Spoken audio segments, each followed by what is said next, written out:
Recently, I had a brain specialist here at Live on Purpose TV. He's back today, James Garrett, with 5 brain hacks to improve personal performance. I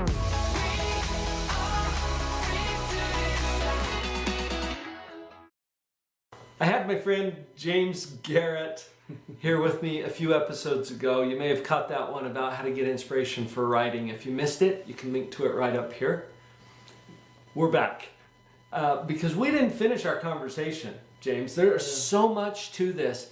James is a specialist in brain stuff. Yeah.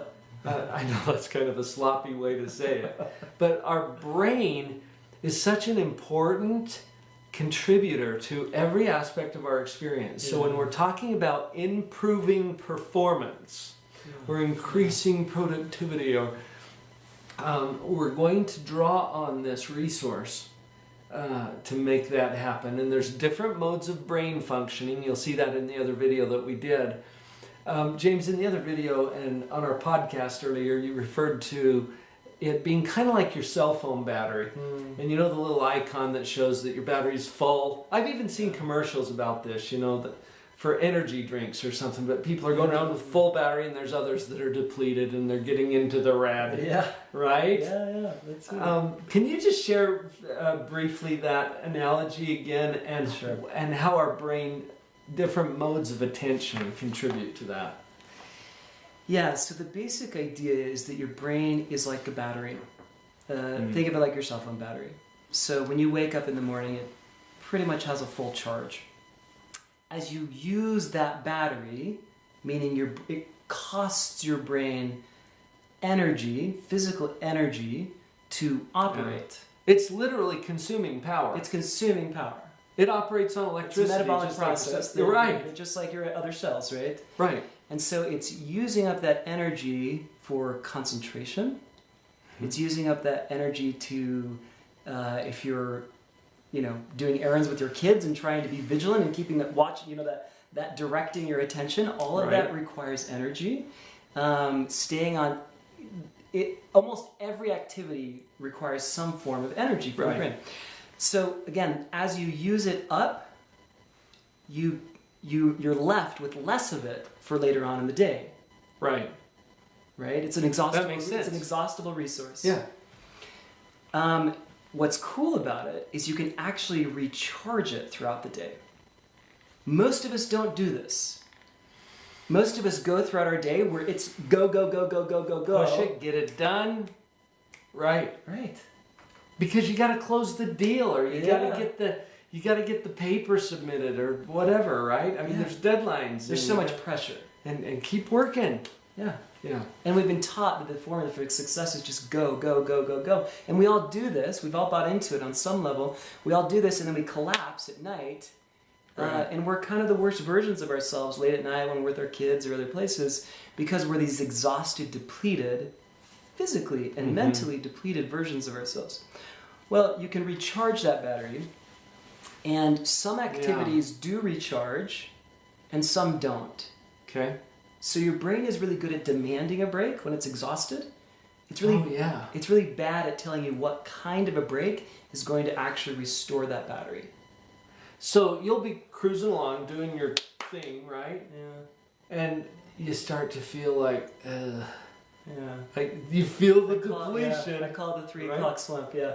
There you go. Okay, and you've felt it too, haven't you? Slump, and so your brain is telling you, hey, you need a break, but it doesn't tell you what kind of break you need. No. What we really want to do is recharge that battery. Right. So we talk about improving or increasing performance. Let's make sure we've got a full energy supply, and that by its own nature is going to improve our performance. Is that fair? That's right, because in order to get into high states of concentration, like peak states of focus, psychologists call this flow. Flow, right. You need a full battery. Yeah. If you don't have a full battery, you can't tap into flow. Okay. That makes sense? So, brain hacks. Yeah. You got a few? Yeah. So awesome. So the kinds of activities that will recharge that mental battery are going for a walk. Okay. Taking a nap. Whoa. I know. Serious? Yeah. No, I'm so glad you said that. no, in the middle of a workday. I mean, it seems so crazy. James, I got a couch over there. Yeah. I'm a psychologist Yeah. after all, right? Sure. And you know what? I used to be a little embarrassed to admit this, but if I have a missed appointment, or if I've got a little break between clients or between projects that I'm working on, You take I it hit out. the couch. Yeah. Yeah. You're telling me that's okay. I'm not only telling you it's okay, it's what every highly successful person actually does. Well, there you go. So Winston Churchill, in the middle of World War II, would do this like clockwork. No matter how much pressure there was, Take a nap. he would get in his pajamas Whoa. and take a full I haven't gone to afternoon that nap, extent. like a full sleep cycle. It was anywhere from 90 to 120 minutes. I don't recommend. So a sleep cycle takes about an hour and a half to 2 hours to complete. But if you want just like a quick one, Power nap's what I call it. 10 to 30 minutes. If you want to just like go Yeah. for it, 20 minutes. Start with 20 minutes. See what Yeah. it does for you. There you go. That's why I invited him on the show. Now I'm going to feel better about what I'm doing. That's But it. the nap helps to recharge the battery. And I have found that too. Yeah. I have found if I'm starting to get depleted Yeah. and I'm not really tracking my clients as well, or I'm not writing with the kind of power that I would want to, Yeah. that nap, I'm coming back a whole lot better. And now you've helped me to understand why. That's right. That is awesome. What about, okay, you said something earlier, I don't think we were on the camera at the time, about things like the social media and the digital draw. Because sometimes that's where we go, right? Yeah. I mean, when your brain tells you need a break, you whip out your phone and you start swiping, Sure. you know, and go through your social media feed. Can you just address that for a moment? You know, there's nothing wrong with that. Right. Yeah. You just got to know what it's doing to your mental battery. Okay. And be aware of that, right? So, unfortunately, technology as it currently exists, most things on the internet drain the battery. Social media is a good example of this. So, Okay. what are you doing when you're on social media? You're making all sorts of little micro decisions. Like, not like. Comment, not comment. Click, not click. Compare, compare. not compare. So social comparison is another thing. That drains your battery. That drains your battery. Managing the impression you're making on others is depleting for the battery. You're also doing, Nice. you're also multitasking a lot of times, right? So you're clicking on this other tab and it opens this new.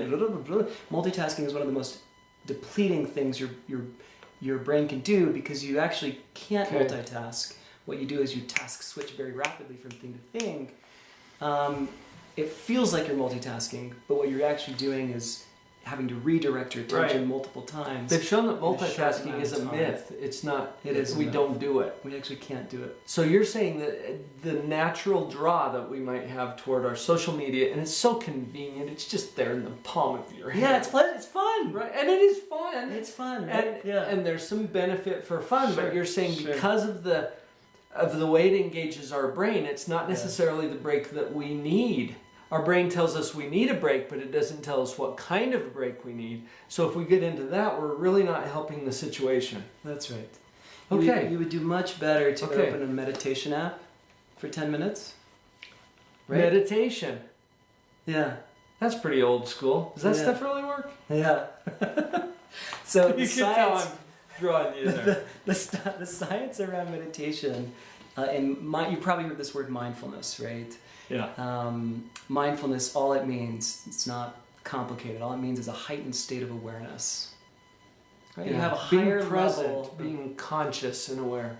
That's right. So the meditation helps us to recharge the brain. It does. And it does it in a number of different ways. What you're basically doing is you're activating the calming response in your body. Think of it this way. Anything Okay. that elevates your stress is going to drain that battery faster.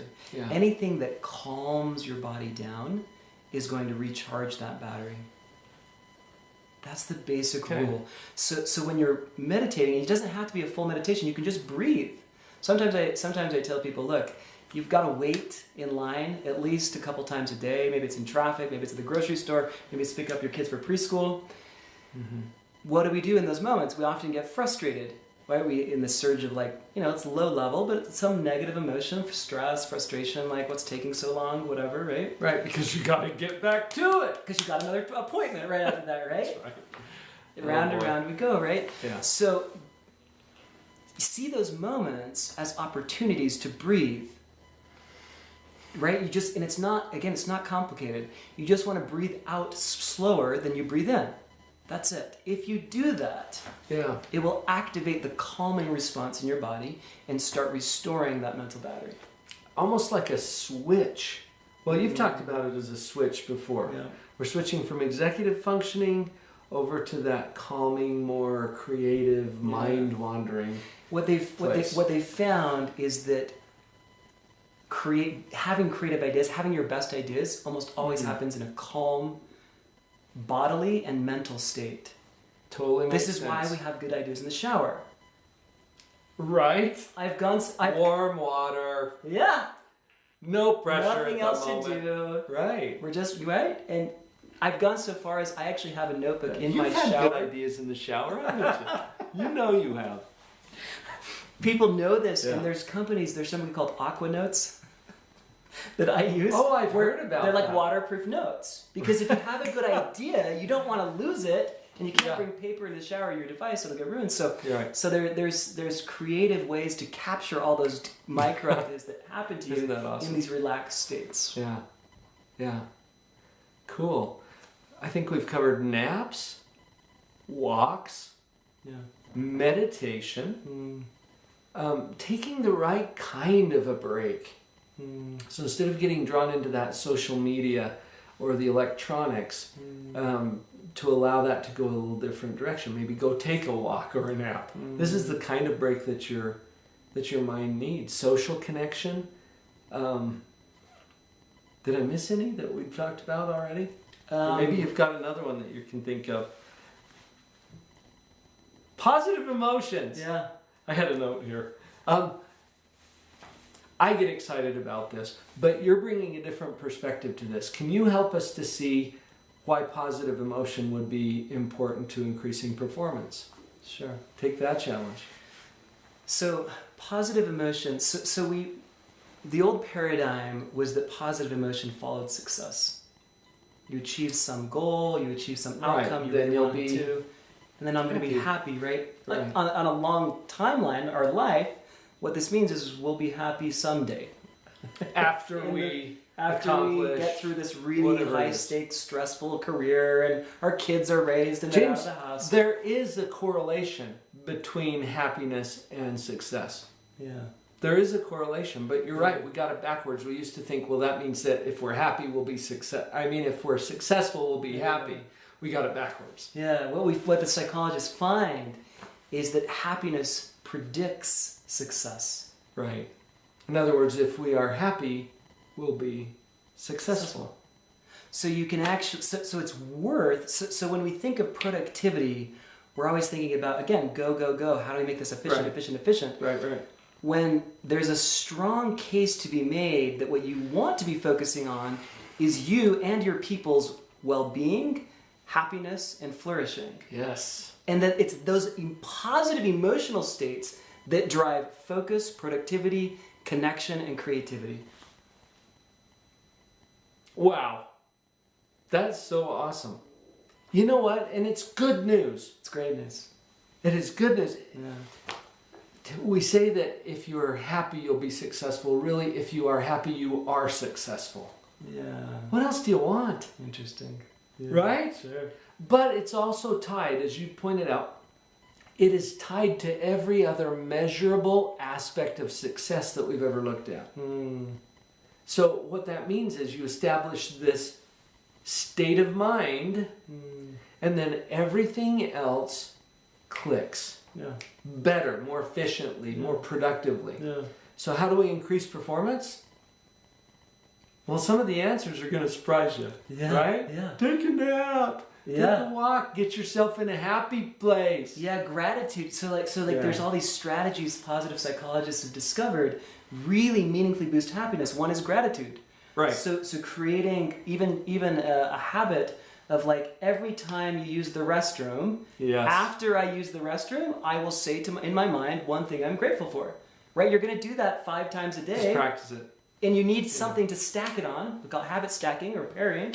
Brushing your teeth is another example. Brushing your teeth. After every time I brush my teeth, I'll write in my gratitude journal 3 things that were Beautiful. positive that day. Yeah. Yeah.